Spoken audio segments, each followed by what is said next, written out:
Assalamualaikum warahmatullahi wabarakatuh. Selamat pagi, salam sejahtera untuk semuanya. Yang saya hormati Ketua Perhimpunan Periset Indonesia, Bapak Insinyur Syahrir Ika, MM. Yang saya hormati juga para panelis di sini, peneliti senior BRIN, Profesor Dr. Siti Zuhro, MA, juga Pak Profesor Dr. Bambang Subianto, dan seluruh peserta, para peneliti, para periset yang tergabung dalam PPI. Terima kasih atas kesempatannya untuk bertukar pikiran di sini. Bapak Ibu sekalian, kalau boleh saya langsung pada poin utama. Ketika kita berbicara tentang Indonesia, maka ini adalah sebuah negara yang dibangun dengan cita-cita. Dan ini adalah sebuah bangsa yang dibangun dengan gagasan. Indonesia adalah sebuah gagasan yang kemudian gagasan itu dipercayai oleh seluruh penduduk Nusantara sehingga dia menjadi sebuah tujuan bersama sebagai satu kesatuan. Itulah bangsa yang kemudian bangsa ini membentuk negara pada tahun 1945 agar seluruh unsur pembentuk negara ini yang ada dalam bangsa Indonesia bisa merasakan kemakmuran, bisa merasakan keadilan. Oleh karena itu, di dalam perjalanan sejak tahun 45 sampai sekarang, kita memutuskan 25 tahun terakhir ini mengadopsi prinsip demokrasi. Dan demokrasi itu artinya rakyat menentukan arah, rakyat menentukan prioritas, apa yang harus kita kerjakan di 5 tahun ke depan. Tapi tujuannya sudah kita sepakati saat Republik ini merdeka. Itulah sebabnya saya sering garis bawahi, perjalanan kita menuju masyarakat adil makmur, tiap 5 tahun sekali kita jeda. Jeda, berhenti sebentar, untuk melakukan kalibrasi. Apakah kita masih menuju arah yang sama atau tidak? Dan pada saat itu rakyat memutuskan, arahnya seperti apa? Tujuannya tidak berubah. Tujuannya adil makmur, melindungi segenap tumpah darah Indonesia, dan lain-lain. Nah, disinilah kemudian terjadi proses pemilu, pilpres, dan pada saat pilpres pemilu, kita semua menyampaikan apa yang menjadi gagasan. Nah, saya perlu garis bawahi di sini, bahwa untuk kita bisa meraih yang kita cita-citakan, maka kita harus menetapkan secara tegas apa yang menjadi nilai utama untuk perjalanan 5 tahun ke depan. Izinkan kami menyampaikan nilai utamanya adalah prinsip keadilan, prinsip kesetaraan di dalam menyusun kebijakan. Lalu di mana letak ilmu pengetahuan di dalam melaksanakan itu semua? Ilmu pengetahuan dan peneliti, periset memberikan kepada kita beberapa hal.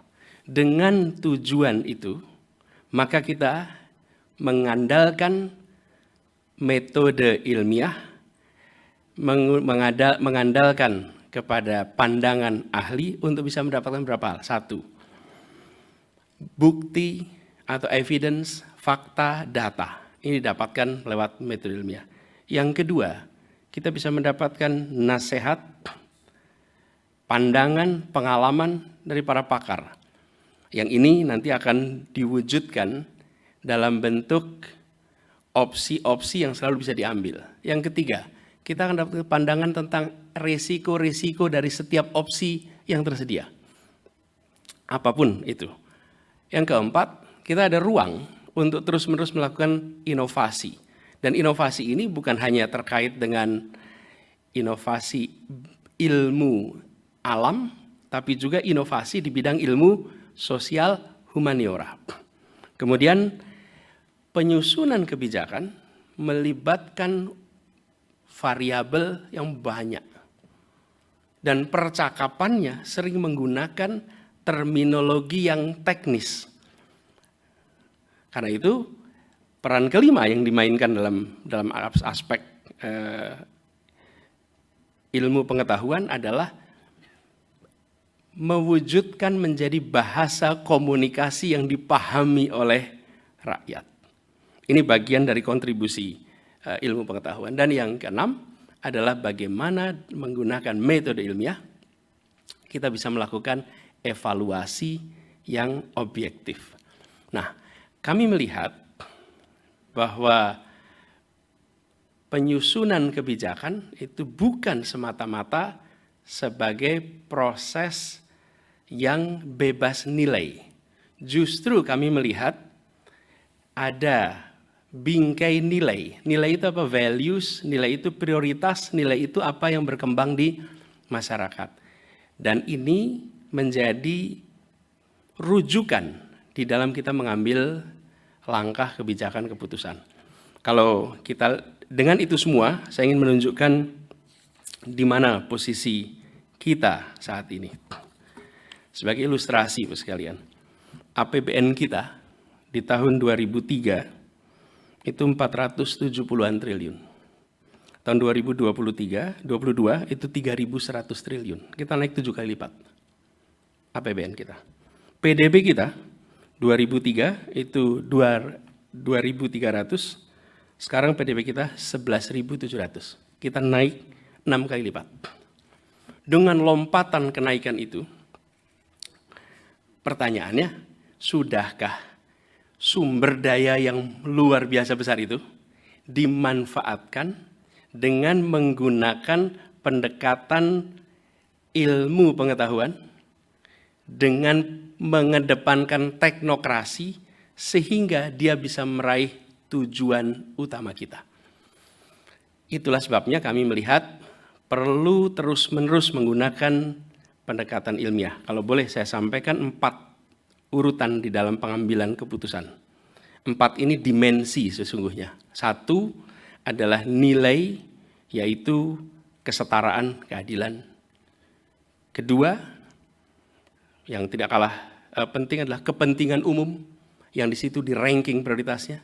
3 adalah evidence, knowledge, scientific method, data. 4, yang tidak kalah penting adalah konvensi, undang-undang, konstitusi yang dirujukan. Nah, kami melihat urutannya jangan dibalik. Kalau urutannya dengan aturan dulu, semuanya bisa dikunci dengan aturan dan tidak ada lalu metode yang bisa dipakai. Tapi itu urutan begitu. Nah, inilah yang akan menjadi, dan ini yang sudah menjadi visi kita. Dan menurut kami, kita semua mendapatkan kesempatan untuk atau diingatkan oleh alam atau oleh Tuhan dengan peristiwa apa? Peristiwa pandemi COVID kemarin. Pandemi COVID kemarin adalah sebuah siraman air dingin pada seluruh pengambil kebijakan sedunia yang selama ini mungkin menganggap ilmu pengetahuan itu sepele. Di saat hampasan COVID terjadi, di situ semua kita bisa menilai siapa pemimpin yang mengandalkan ilmu pengetahuan dan siapa pemimpin yang merendahkan ilmu pengetahuan dan tidak menghargai ilmu pengetahuan. Dan ini terjadi di seluruh dunia.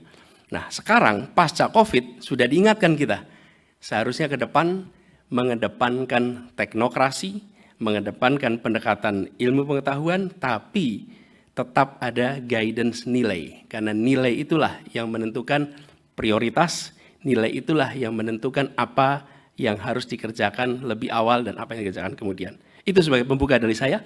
Terima kasih. Assalamualaikum warahmatullahi wabarakatuh.